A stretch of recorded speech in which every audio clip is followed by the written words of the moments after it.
Boa noite, irmãos, graça e paz. Eu fico imaginando como seria, ou como era, no princípio da igreja, quando Jesus já não estava no meio da igreja, não estava mais em Jerusalém, não estava mais ali, mas havia um movimento crescente e o desejo das pessoas reunirem-se e falarem dele. No princípio era nas casas, eles iam de casa em casa. Um dia era na casa do Eliseu, outro dia era na casa do Gustavo, outro dia na casa do Almori, outro dia na minha casa, e as pessoas se reuniam e falavam de Jesus, daquilo que ele fazia, o que ele fez, relatando os milagres e coisas que eram vistas e ouvidas. Muitos não tinham visto, mas queriam saber como que era. E o tempo passou e o número cresceu, e então as pessoas não podiam mais se reunir em casas, porque as casas ficaram pequenas. E então começaram a se reunir em lugares maiores, mas tinha um problema. Como que você veio na igreja hoje? Você resolveu, você fez uma opção: ou eu fico em casa vendo o Faustão, ou eu vou na igreja. Naquela época você tinha que se esconder, porque a igreja não era bem vista pelos romanos, não era bem vista pelos poderosos. A igreja estava se tornando um movimento crescente e de poder, porque aonde tem o povo, o poder está no meio. E as pessoas então precisavam se esconder e iam para os confins, para cavernas, para lugares aonde não eram vistos. E não podia se convidar as pessoas da maneira que você convida. Vamos para a igreja, vamos lá falar de Jesus. Eu vi um filme esses dias no qual Barrabás, o filme Barrabás se converteu ao cristianismo, e ele queria estar no meio desse povo que falava de Jesus, e ele não conseguia ter acesso, porque todo mundo tinha medo. Nós hoje estamos aqui, nessa igreja, e nós temos uma coisa em comum: é o amor de Cristo. E eu queria convidar você agora, se você ainda não fez, mas se você já fez, faz de novo. Olhe para o teu irmão e diga assim: boa noite. Dá um abraço, dá um sorriso, simplesmente. Se você não gosta de fazer isso, paciência, veio na igreja, vai ter que fazer. Diga boa noite, sorria. Nós temos algo em comum, e esse em comum é o amor de Jesus. Nós estamos aqui por causa dele. Boa noite. Até um me disse boa noite lá, ó. Que bom. Que bom é nós podermos fazer parte dessa grande família que se espalha pelo mundo todo. Daniel, põe aquela imagem. Esse não sou eu quando acordo. O que essa imagem transmite para você? O que essa pessoa está sentindo? O que ela está sentindo? Desespero, medo, pavor. Ela deve estar diante de algo assim terrível. E é sobre o medo que nós vamos falar hoje. Você tem medo? Quem aqui tem medo, levante a mão. Quem tem medo, levante a mão. Pode baixar. Quem não tem medo, levante a mão. Então vem aqui, Margarida, e pregue hoje. Ah lá, não tem medo. Todos temos medo. Pode tirar o feioso daí. Todos nós temos medo. Eu falei feioso, não falei pedroso, viu? Todos nós temos medo. E um medo é um sentimento que cada um de nós sente. Nós temos experimentado dia a dia. Se você fizer uma busca na internet, ou conversar com o Sonalho, que é a mesma coisa, falar com o Google, com o Sonalho, é a mesma coisa, você vai ver que existem muitas formas de medo. Você vai encontrar fobias que os seres humanos têm. Uma pesquisa que eu fiz ali no Google me passou assim algumas das fobias. Por exemplo, você sabe o que é a glutofobia? Alguém aqui é ablutofóbico? Abulutofóbico, olha, tem alguém aqui que é, viu? Eu conheço alguns que têm esse medo. Medo de tomar banho. E a cluofobia, medo da escuridão. Quem tem medo de escuro? A Cláudia não tem. Casou com um escurão. A iomofobia. A iomofobia, alguém tem a iomofobia? A iomofobia é medo de agulha ou objetos pontiagudos. Brontofobia. Quando chove, dá trovões. Alguém tem medo de trovão aqui? André tem medo de trovão. Isso chama-se brontofobia. E sinofobia. Sabe o que é sinofobia? Não é medo de cinema. Sinofobia é medo de cães, de cachorro. Dentrofobia. Olha, isso eu até hoje não vi ninguém com medo disso. Mas é uma fobia. Dentrofobia, medo de árvores. Alguém ter medo de árvore? Tem. O vizinho da Isabel que diga, mandou cortar a árvore que tinha na casa dela lá, porque podia cair na casa dela. Escopofobia. Escopofobia é o medo de estar sendo olhado. Tem alguém me olhando.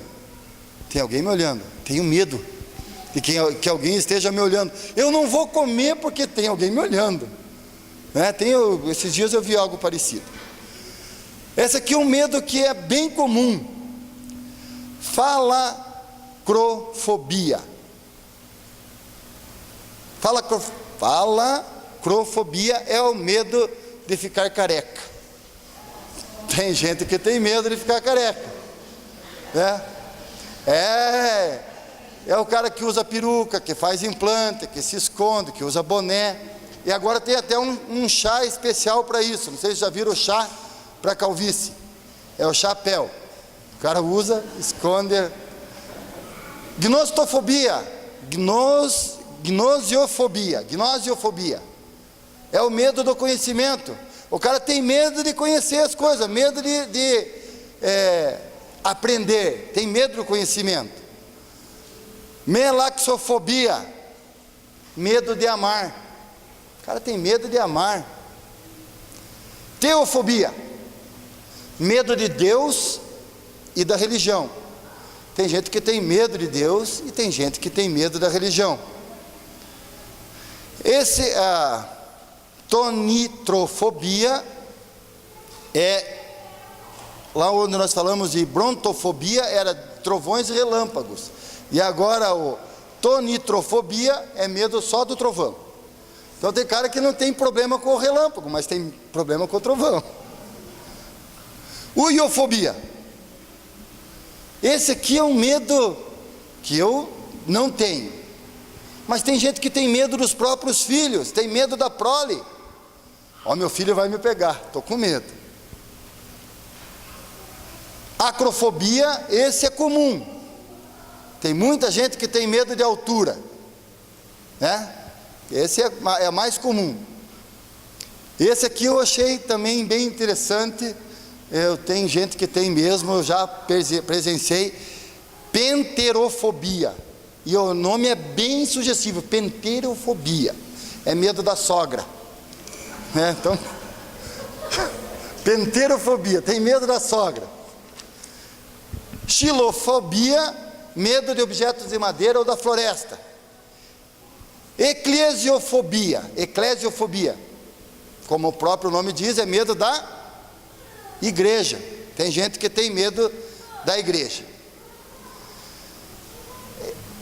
O medo é algo que todo mundo tem experimentado. Todo mundo experimenta o medo.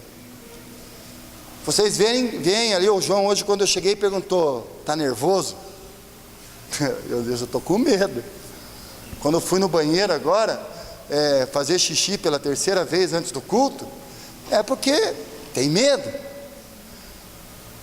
Mas é preciso lembrar que o medo pode ser bom ou pode ser ruim. Sempre antes de entrar no púlpito, dá um medinho. Sempre antes de você ir conversar com o chefe, dá um medinho. O chefe diz assim: vem aqui. Você diz: ih, que será que o homem quer? Sempre tem um pouco de medo. Todo mundo tem um pouquinho de medo. Nós poderíamos chamar isso de ansiedade. Estou ansioso, o que será que vai acontecer? Ou tem algum assim mais romântico que diz: dá umas borboletas no estômago, o negócio começa a fervilhar.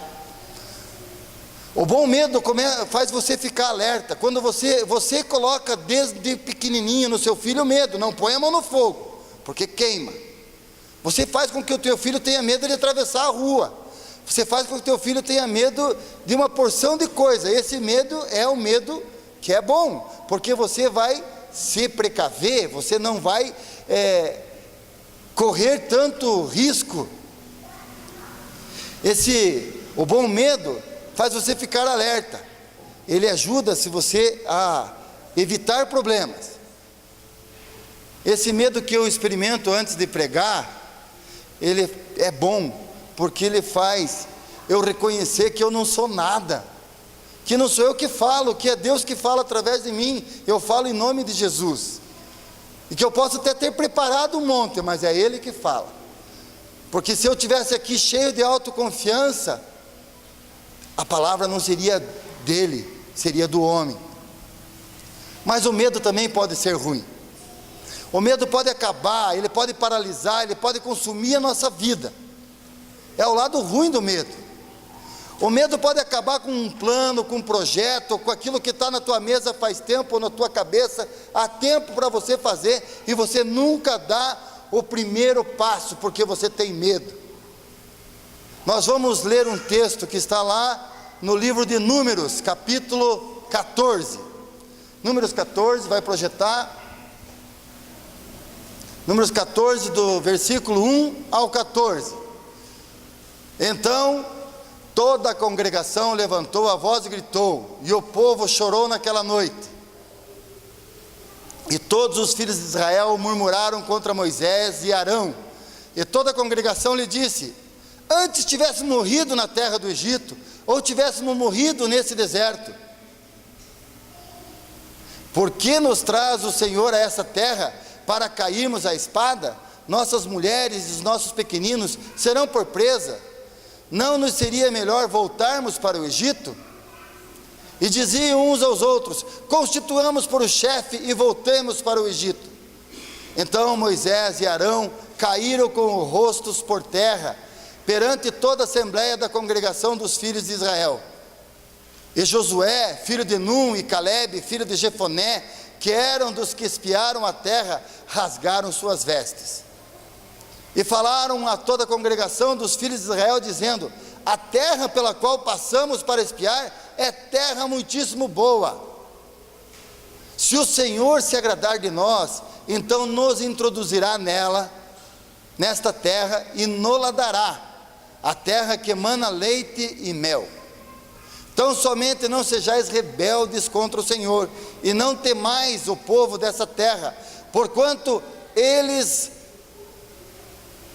são eles nosso pão. Retirou-se deles a sua defesa, e o Senhor está conosco, não os temais. Mas toda a congregação disse que fossem apedrejados. Nisso a glória do Senhor apareceu na tenda da revelação a todos os filhos de Israel.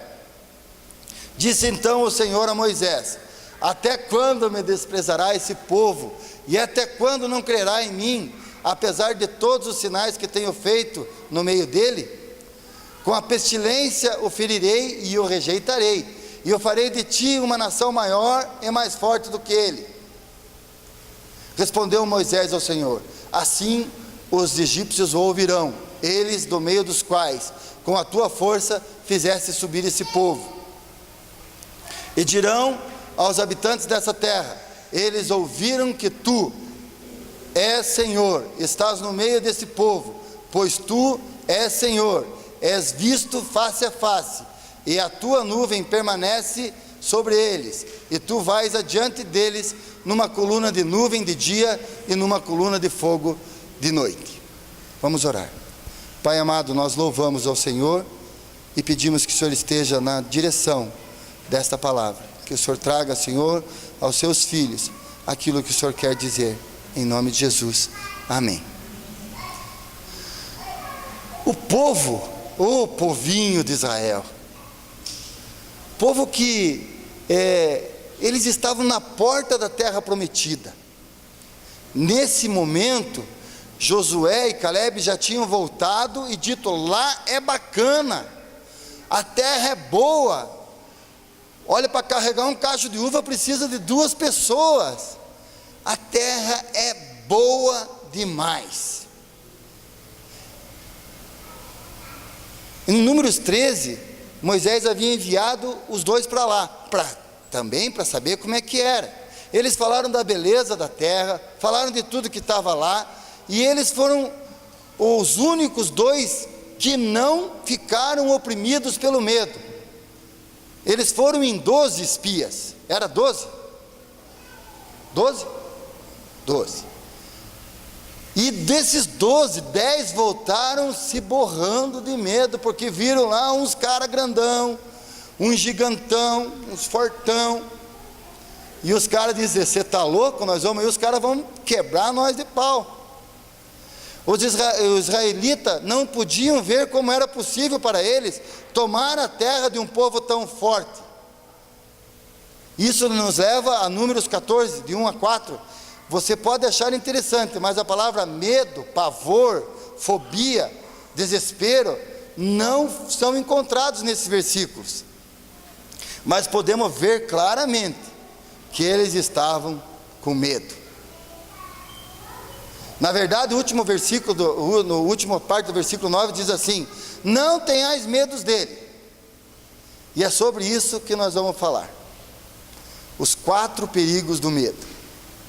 Medo é perigoso. O medo nos faz olhar para trás em vez de avançar. Em vez de você olhar para frente, você olha para trás. Você quer ter a segurança. Na Bíblia diz assim, nesse versículo, nesse capítulo: e todos os filhos de Israel murmuraram contra Moisés e Arão, e toda a congregação lhe disse: ah, se morrêssemos na terra do Egito, ou ah, se morreramos nesse deserto. E por que nos traz o Senhor essa terra para cairmos à espada, para que nossas mulheres e nossas crianças sejam por presa? Não nos seria melhor voltarmos ao Egito? E diziam uns aos outros: levantemos um capitão e voltemos ao Egito. O povo estava tão assustado que queria voltar para o Egito. Eles estavam na portinha da promessa, da bênção. Eles iam entrar ali, mas eles queriam voltar para o cativeiro, porque lá no cativeiro eles tinham segurança. Lá no cativeiro eles tinham pepino para comer. Eles, de pepino, eles estavam cheios, mas eles queriam voltar para os pepinos. Eles tinham experimentado o medo antes. Os israelitas, o povo medroso. Não era algo novo para eles esse medo de entrar na terra prometida. Eles estavam no cativeiro como escravos do Egito durante 400 anos. 400 anos o povo de Israel, o povo da promessa, aquele que iria herdar a terra, estava escravo, oprimido do povo egípcio. E eles lá em Êxodo, de 5 a 14, eles enfrentaram a situação parecida com essa. Moisés disse: eia, vamos sair. Ah, meu Deus do céu, como que nós vamos saindo? Sendo, pois, anunciado ao rei do Egito que o povo fugia, mudou-lhe o coração. Eles estavam indo, já com autorização do faraó, mas o faraó mudou de ideia. Aí o povo disse assim: por que fizemos isso? Havendo deixado ir a Israel para que não nos sirva. O faraó aprontou um carro, pegou 600 pessoas e tomou 600 carros escolhidos, e todos os carros do Egito, e os capitães sobre cada um deles, porque o Senhor endureceu o coração do faraó, rei do Egito, para que perseguisse os filhos de Israel. Porém os filhos de Israel saíram em alta mão. O que é em alta mão? Deitaram o cabelo. Eles saíram correndo. E os egípcios perseguiram-nos, todos os cavalos e carros de Faraó, e os cavaleiros e o seu exército, e os alcançaram acampados junto ao mar, diante de Baal-Zefon. E chegando Faraó, os filhos de Israel levantaram seus olhos, e eis que os egípcios vinham atrás dele. Aí, meu amigo, o negócio fechou, ficaram com medo. Olha os homens aí, e agora? Então os filhos de Israel clamaram ao Senhor e disseram a Moisés: não haviam sepulcros no Egito? Não tem cemitério lá? Por que Ele nos trouxe aqui? Deixa eu achar aqui. Para os tirares de lá, para que morramos nesse deserto? Por que nos fizesse isso?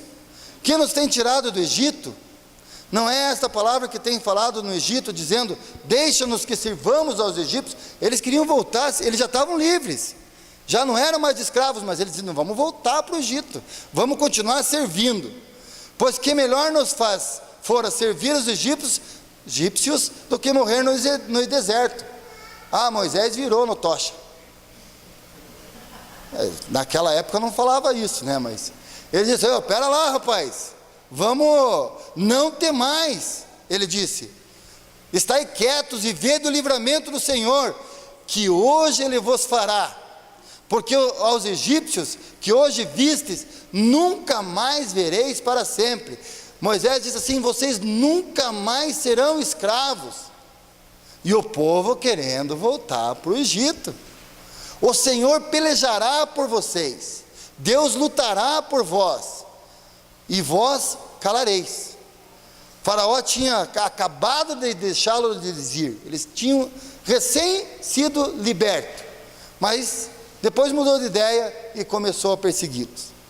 Vocês lembram que tudo que Faraó passou, as pragas que ele teve que enfrentar, não foi assim que Faraó disse: não, vão embora. O filho dele morreu. E aí sim ele abriu e mandou mais, depois mudou de ideia. Deus disse a Moisés para levantar a sua mão sobre o mar. E o que aconteceu? O mar se abriu e as pessoas foram, passaram a pé seco. Eles estão indo para a terra prometida. Agora, nesse versículo que nós lemos, nesse capítulo que nós lemos, o povo está na beira da terra prometida, mas a sua fé começa a vacilar e começam a agir como se tivessem feito tudo errado, deixando o Egito. Era melhor estar lá. Se nós permitirmos que o medo nos controle, ele nos levará a recuar em vez de avançar. Nós vamos ficar encolhidos diante da possibilidade. Se você pode estar num momento da tua vida em que você tem que tomar uma decisão. E agora eu vou morar sozinho. E agora eu vou sair de casa. Vivi todo esse tempo com meu pai, com a minha mãe. Aqui estava uma beleza. Mas agora eu vou ter que trabalhar. E olha, eu passei num concurso e eu vou ter que ir lá para Pindamonhangaba, nem sei onde que fica, mas diz que fica em São Paulo. E eu vou ter que morar sozinho. Ai, que medo. Aí você olha para trás e diz: olha, minha cama arrumadinha, está ali, tudo tranquilinho, tudo no lugar, minha mãe me acorda de manhã. Será que eu vou? Medo pode te fazer ficar parado, voltar para trás. Um foco errado. Em vez de olhar para frente, as pessoas estão olhando para trás. Aqui as pessoas estavam face a face com o seu futuro. Eles estão prestes a ver a Deus dar-lhes a recompensa que tanto sonharam. E tudo que eles pensam é no passado. Às vezes nós permitimos que algo ruim que aconteceu no nosso passado nos impede de nós avançarmos ao nosso futuro. Pode ser um relacionamento ruim, um namoro que a pessoa teve e ficou aquele: agora não vou namorar de novo, você está louco, vai que eu pego outro caco. né? Uma dor profunda. Tem gente que fica preso naquilo que a dor lhe causou. Se nós continuarmos com o foco no nosso passado, nunca seremos capazes de alcançar a nossa vida. O apóstolo Paulo nos dá alguns conselhos em Filipenses 3, 13 e 14. Ele nos diz o que devemos fazer. Irmãos, quanto a mim, não julgo que haja cansado, mas uma coisa faço, é que esquecendo das coisas que para trás ficam e avançando para que estão adiante de mim, prossigo para o alvo, pelo prêmio da soberana vocação de Deus em Cristo Jesus. Primeira coisa, você precisa saber aonde você vai, aonde que você quer ir. Eu quero avançar ou eu quero ficar preso ao passado? Os israelitas, em número 14, estavam olhando para a recompensa de Deus e não podiam avançar por causa do medo. Você pode imaginar isso? Você pode? Está ali do outro lado da rua, é só você pegar. Mas para você pegar, você vai ter que passar por essa pinguelinha. E essa pinguelinha tem alguns pau que estão podres. Mas você tem condição de chegar lá, o outro já chegou. E aí você fica com medo. Você fica olhando ali, mas será que eu vou? Mas Deus diz assim: pode pegar que é teu. Mas será que eu vou? Lembra daquela história do alpinista que, descendo um desfiladeiro, e veio uma tempestade, e ele não conseguiu chegar no chão até o momento enquanto era dia, e ele foi escurecendo, e ele não enxergava mais nada. E quando ele estava já exausto, sem força para mais nada, ele orou e pediu: Senhor, o que eu faço? E Deus disse para ele, no seu âmago, no seu íntimo, disse assim: corta a corda, corta a corda. E ele não cortou a corda, porque ele estava preso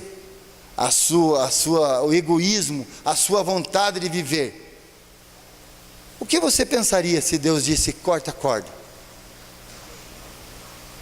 Se Ele dissesse para você, nessa situação, corta a corda, você confia em quem? Você pediu para Deus que te desse a resposta, Ele te deu, e você não corta a corda. No outro dia, encontram ele morto, a 30 centímetros do chão. Se ele tivesse cortado a corda, estaria salvo. Ele pensou que ia morrer, mas Deus estava lhe dando a vida. O medo nos faz olhar para trás ao invés de avançar, mas também o medo nos faz viver com limitadas bênçãos em vez de fé. Nós nos esquecemos do poder de Deus. O povo tinha visto as pragas que Deus enviou ao Egito. Eles tinham visto Deus abrir o mar para que pudesse passar sobre terra seca. O que mais que Deus fez durante os 40 anos? Eles foram guiados por uma coluna de nuvem durante o dia e uma coluna de fogo durante a noite. Durante o dia, sombra para os bonitos. Durante a noite, calorzinho para os bonitos. Porque o inverno, no deserto, de dia, sol de rachar, de noite, frio. O inverno não é quente à noite, porque a areia não segura o calor. Mas Deus fez com que eles, durante o dia, sombra, durante a noite, foguinho, coluna de fogo. Fez lembrar que Deus fez por eles, registrado em nós em Êxodo 17. Os israelitas estavam em guerra com os amalequitas. Moisés subiu em um monte, e enquanto seus braços estavam erguidos, os israelitas prevaleciam. O braço cansava, estava caindo, os israelitas perdiam. Levantava o braço, parece brincadeira, levantava os braços, os israelitas voltavam a vencer. Então Arão e Hur foram lá e seguraram os braços de Moisés, e o povo de Israel foi vitorioso. Você crê nisso? Olha, às vezes ser cristão e olhar para a Bíblia e ver essas histórias que tem escritas, parece brincadeira, mas nós cremos nesse Deus que dá a vitória desta maneira. Deus que abre o mar e Deus que faz o povo vencer o outro, porque Moisés está com o braço aberto. O povo tinha visto Deus fazer algo incrível, coisas milagrosas, e por causa do medo, eles tinham se esquecido de tudo que Deus tinha feito. Eles estavam tão oprimidos pelo medo, que só pensavam neles mesmos. Eles tinham que voltar para a segurança. É melhor eu ser escravo, do que eu arriscar, e aquele gigantão lá, me pegar, e pegar a minha vida. Irmãos, o que o medo faz? Ele nos faz esquecer do poder de Deus. Quem que luta as nossas lutas? Nós não estamos brincando de sermos cristãos. Aquilo que Jesus fez na cruz não foi brincadeira, e Ele nos promete que estará conosco todos os dias de nossa vida. Nós nos encontramos em nossos problemas, e ao invés de reconcentrar no poder de Deus, nós olhamos para o problema, e ficamos com medo de não poder avançar. O salmista diz no Salmo 121, 1 e 2, elevo meus olhos para os montes, de onde me virá o meu socorro? De onde virá o socorro? O meu socorro vem do Senhor, que fez o céu e a terra. Aleluia. Confiar nesse Deus é tudo de bom. Você pode estar com um problema, você pode estar oprimido, você pode estar com dificuldade, você pode estar com algo que está te atormentando na tua vida, você pode estar com a conta estourada, se está estourada porque gastou, viu? Não é culpa de Deus, mas você tem que confiar nele e pedir sabedoria para que ele te dê a solução daquilo que você precisa. O salmista declarou assim: o Senhor é a minha luz, a minha salvação, de que terei medo? O Senhor é a força da minha vida, de que terei medo? Quando os malvados, meus adversários, meus inimigos, investiram contra mim para comerem as minhas carnes, tropeçaram e caíram. Ainda que o exército me cercasse, o meu coração não temeria. Ainda que a guerra se levantasse contra mim, nele confiaria. Uma coisa pedi ao Senhor e a buscarei, que possa morar na casa do Senhor todos os dias da minha vida, para contemplar a formosura do Senhor e aprender no seu tempo, porque no dia da adversidade me esconderá no seu pavilhão, no oculto do seu tabernáculo me esconderá, por-me a sobre uma rocha.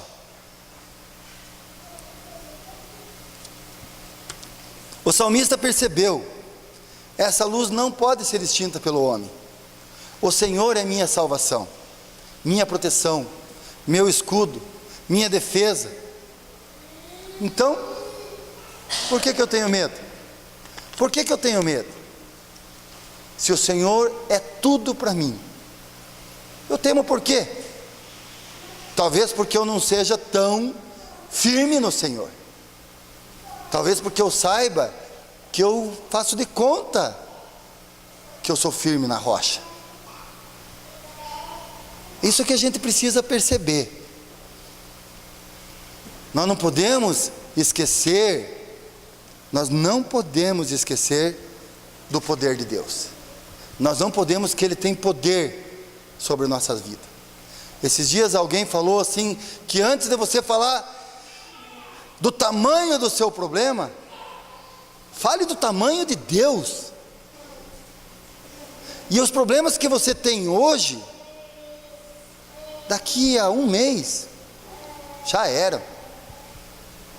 O que você sofria há um mês atrás, você estava aflito porque você não conseguia resolver um problema, você tinha que tomar uma decisão, você não sabia o que fazer. Hoje, já era. Você podia estar, com certeza você tinha alguma aflição há 30 dias atrás, que hoje já não é mais. Nós esquecemos da provisão de Deus. Eles tinham visto cair comida do céu e fluir água das rochas. Eles tinham sido sustentados por 40 anos de peregrinação nos desertos. Nunca houve uma necessidade que Deus não supriu. E ainda com medo, eles esqueceram da provisão de Deus. Nós precisamos estar conscientes hoje do que o quanto somos abençoados por Deus. Deus nos abençoa todos os dias, com saúde, com provisão e com sabedoria. Nós precisamos saber disso e não podemos esquecer de maneira nenhuma. Não podemos deixar que o medo nos faça esquecer daquilo que Deus tem feito por nós. Devemos usar os nossos medos para nos motivar a realizar grandes coisas para o Senhor. Deus ainda faz grandes coisas. Ele ainda faz milagres. A Bíblia nos promete em Filipenses 4,19: o meu Deus suprirá todas as vossas necessidades, segundo a sua riqueza em glória em Jesus Cristo. É promessa de Deus para mim e para você. É o meu Deus que suprirá todas as minhas necessidades. Tudo aquilo que eu preciso, Deus proverá. Agora, não é tudo aquilo que eu quero, é aquilo que eu preciso. Nem sempre aquilo que eu quero é o que eu preciso, mas aquilo que eu preciso, Deus proverá. O medo nos faz olhar para trás em vez de progredir. O medo nos faz viver com limitações de bênçãos em vez de fé. O medo nos faz viver com divisão no amor e amizades. Então Moisés e Arão caíram sobre os seus rostos perante todo o ajuntamento dos filhos de Israel, e Josué, filho de Num, e Calebe, filho de Jefoné, dos quais espiaram a terra, rasgaram suas vestes, e falaram a toda a congregação dos filhos de Israel, dizendo: a terra pelo meio da qual passamos a espiar é terra boa. Se o Senhor se agradar de nós, então nos porá nessa terra, e nola dará, terra que emana leite e mel. Tão somente não sejais rebeldes contra o Senhor, e não temais o povo dessa terra, porquanto são eles nosso pão. Retirou-se dele o seu amparo, e o Senhor é conosco, não os temais. Não vamos temer esse povo, porque Deus é conosco. O que aconteceu com Calebe e Num, e Josué, desculpe. O que aconteceu com ele? O que o povo quis fazer com ele? Vamos tacar pedra nesses loucos. Eles estão pensando o quê? Que nós vamos lá enfrentar isso aí, só porque eles estão dizendo? As pessoas estavam divididas. Eles diziam, no verso 10 diz assim, que eles estavam considerando apedrejar Josué e Calebe por seguir o desejo de tentar tomar a terra. O que causou essa divisão? Por que eles não quiseram seguir o que Josué e Calebe diziam? Medo. O medo deles fez com que Josué e Calebe estivessem em perigo. Josué e Calebe desejavam apoderar-se das promessas de Deus, confiavam naquilo que Deus tinha lhes prometido, mas as pessoas estavam tão temerosas que não podiam acreditar que eles eram capazes de assegurar essa promessa de Deus. O medo provoca divisão. Na prática, o que pode acontecer? Está um temporal enorme, muita chuva. E aí, eu sou um cara que gosta de sair de casa, disse: vamos lá na casa do João, que lá no João sempre tem algo bom para rimar. Vamos lá na casa do Eliseu, vamos na casa do Carlos, vamos passear. Mas com essa chuva, eu disse: o que tem? Nós estamos de carro, não vamos se molhar. Mas você está louco? Olha o trovão. Isso eu estou falando da minha esposa. Ela não quer ir. E aí nós podemos entrar numa discussão Por causa disso, pode haver divisão de opinião, por causa do medo. Desconfiança.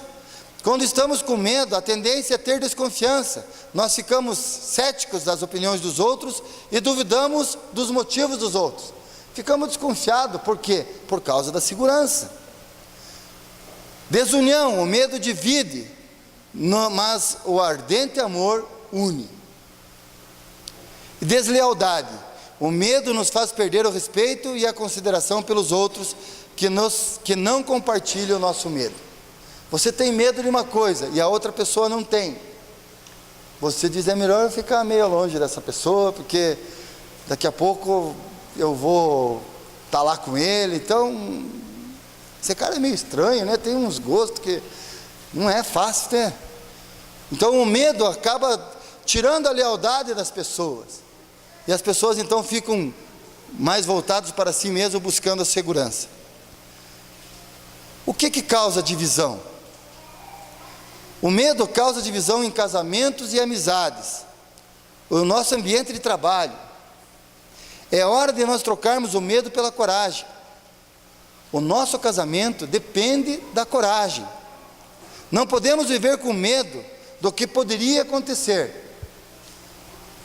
Olha, eu já falei aqui uma vez qual era o meu medo quando eu tirei a Nani da casa da mãe dela, com 19 anos. Eu comecei a namorar a Nani, ela tinha 14, 15, quase 15, faltava um mês. E na casa da Nani tinha leite todo dia. Na minha casa não tinha leite todo dia, porque meu pai ganhava pouco e nós éramos em 6, e não tinha leite todo dia. E o meu medo era de não poder comprar leite todo dia. O meu medo era esse.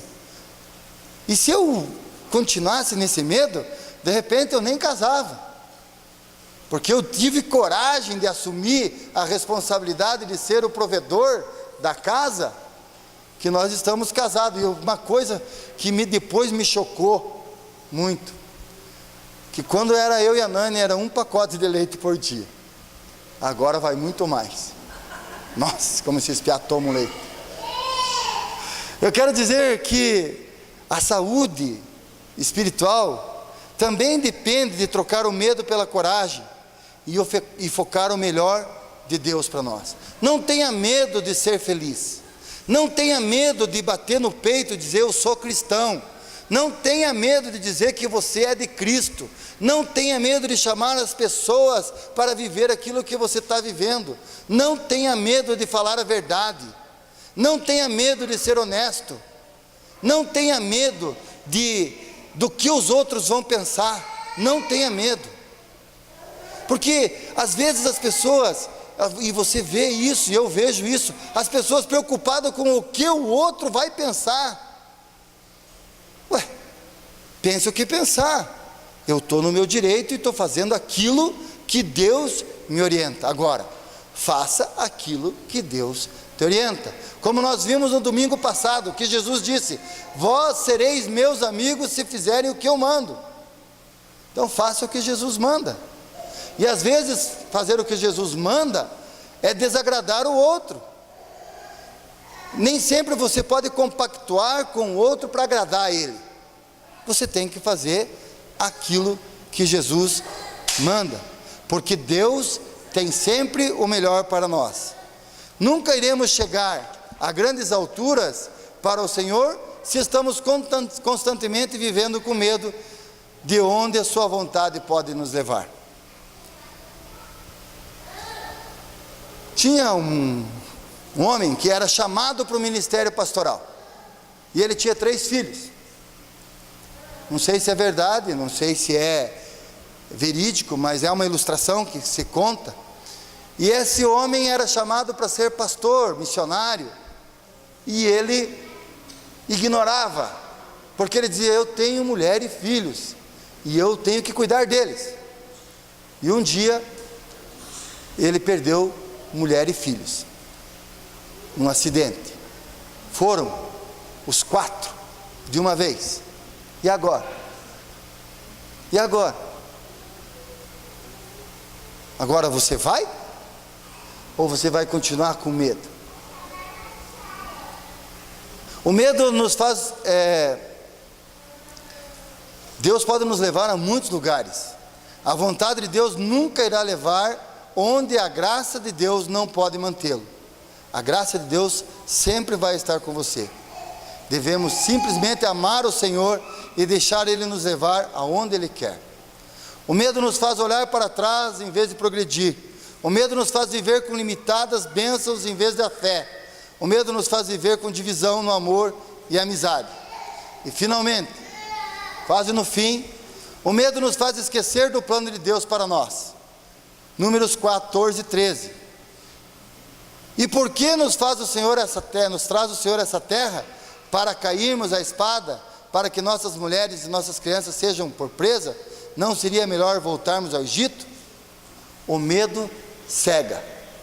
O medo nos deixa totalmente cego. O povo permitiu o medo levá-lo a esquecer o plano de Deus.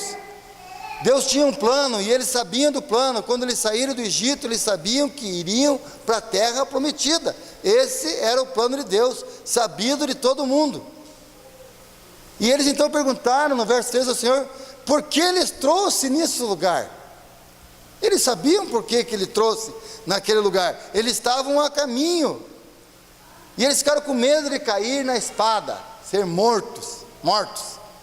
Eles reconheceram que Deus os levou até ali. Foi Deus que trouxe eles até ali. Mas o medo levou a deixar de lado a fé na promessa de Deus e substituí-lo com a mentira de que eles não eram capazes de tomar a terra que Deus tinha prometido. Eles sabiam que Deus os levou ali. Eles sabiam que Deus tinha prometido a terra, mas o medo fez com que eles não se vissem capazes de tomar posse daquilo que Deus tinha lhe dito que seria deles. O medo amarra. Da onde vem o medo? Da onde vem o medo? O medo vem de Deus? O medo vem de quem? O medo vem do diabo. Colocamos mais uma coisa nas costas dele. O medo é uma das ferramentas favoritas do diabo. Ele faz com que você fique com medo. Ele usa o medo para impedir que você faça a vontade de Deus na sua vida. Deus não é o Deus do medo. Satanás é o autor do medo. É ele que te acusa, é ele que faz você ficar com medo. O seu desejo é manter-nos com medo, porque assim nós não vamos seguir e fazer a vontade de Deus. 2 Timóteo diz assim: porque Deus não nos deu o espírito de temor, mas de poder, de amor e de moderação. Deus nos deu um espírito de poder, de amor e autodisciplina. Você se sente com um espírito de poder? Você sente que você tem poder de fazer as coisas? Ou você se sente com medo? Você sente que tem o amor de Deus, o Espírito Santo de Deus com você? Ou você está com medo? Você sente disciplinado? Você se sente com poder para fazer aquilo que você se propõe a fazer? Ou você tem medo? O fruto do Espírito Santo diz que nós temos que ter disciplina. Você é disciplinado? Ou você deixa a vida te levar? Nós não podemos deixar que a mentira do medo impeça os planos de Deus em nossas vidas. Os planos de Deus nos levarão aos lugares que nunca poderíamos ter imaginado. Mas o medo é um obstáculo. Vocês lembram do incêndio, da explosão que teve na Boate Kiss, lá em Santa Maria, aonde a princípio as pessoas queriam sair, mas os seguranças não deixaram sair porque eles tinham medo do que podia acontecer.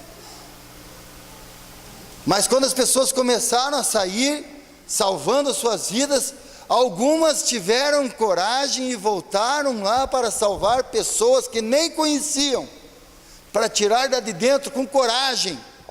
Não tiveram medo, outras tiveram medo, e muitas que voltaram morreram para salvar outras, porque não tinham medo. Por quê? Porque dentro delas tinha algo que as motivava a buscar a salvação da vida, a preservação da vida, não só dela, mas a vida de um terceiro. Por que um bombeiro, quando está na sua missão, ele entra no fogo? Enquanto as pessoas estão tentando fugir do prédio, o bombeiro entra no fogo para salvar, porque essa é a missão do bombeiro. E se ele tem medo disso, ele não pode ser bombeiro. Eles estão com a mente fixa na missão, salvar a vida. Se ele estivesse pensando apenas em si mesmo, se ele estivesse pensando nos filhos que estão em casa, se ele estava pensando na mulher que vai deixar viúva com seguro bom, ele não ia fazer. Ele está fixo na missão, que é salvar a vida. Ele tem que se concentrar no seu propósito. E nós precisamos fazer o mesmo. Nós precisamos fazer a mesma coisa. Qual é o nosso propósito? Qual é o nosso propósito? O que Jesus nos pede que nós façamos? Ide e fazei discípulos.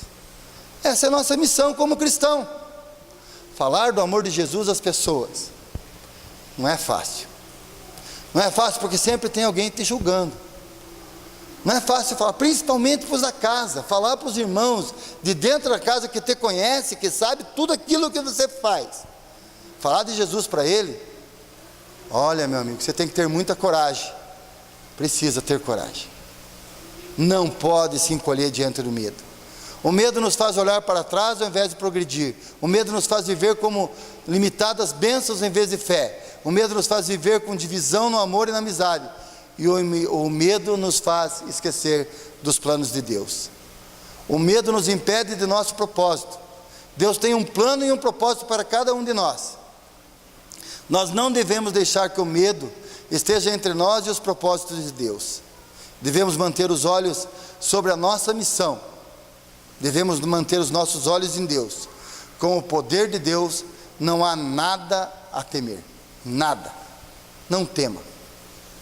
Jesus diz assim: não tema, eu venci a morte.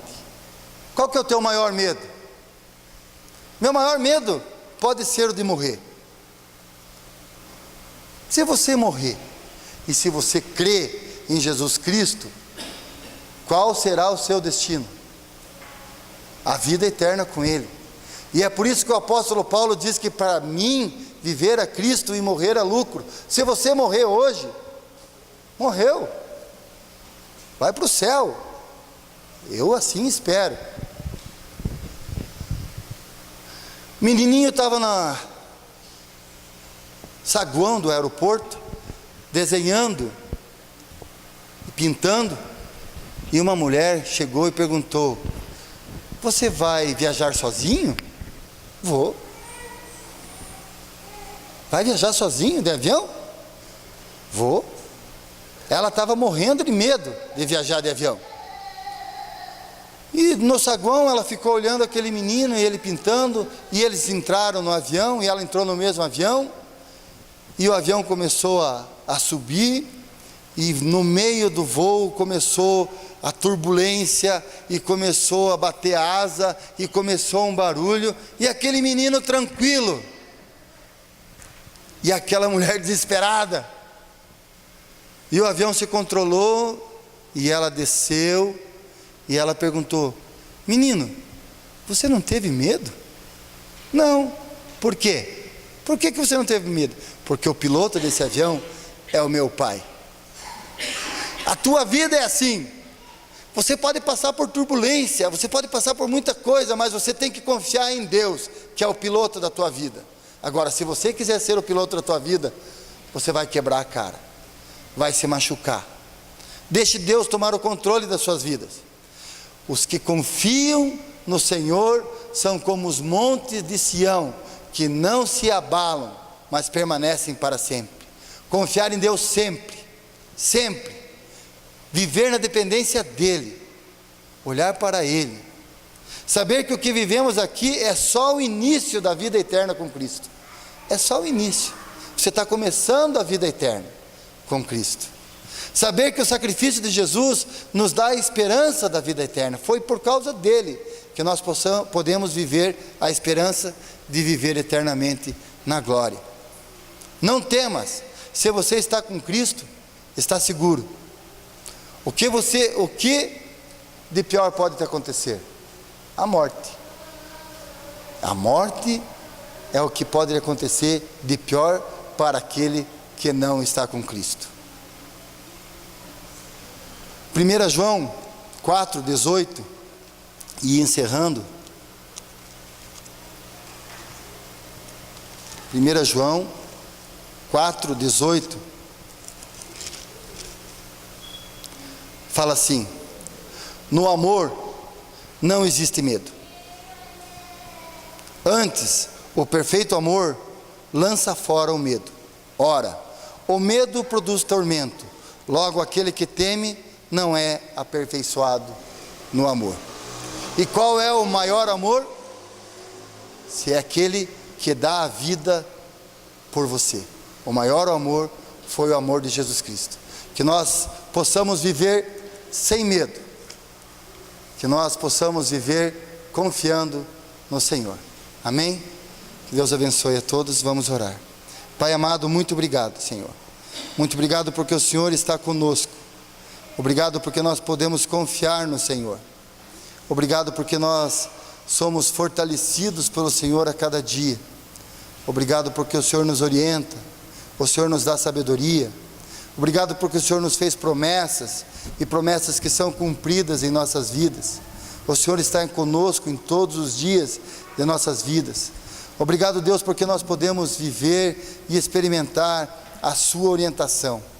Pedimos, ó Deus, que seja conosco hoje e sempre, fortalecendo a nossa fé, dando-nos sabedoria para enfrentarmos os problemas difíceis que surgem a cada dia, e que nós possamos, firmados na rocha que é Jesus, olhar para frente, não olhar para trás, que nós possamos viver unidos no amor de Cristo. Ó Deus amado, seja conosco nessa semana que inicia, dando-nos coragem, dando-nos ousadia para falar do seu amor àqueles que nós encontrarmos, e que, Senhor, nós possamos vivermos eternamente diante da sua graça. É em nome de Jesus que eu oro agradecido. Amém.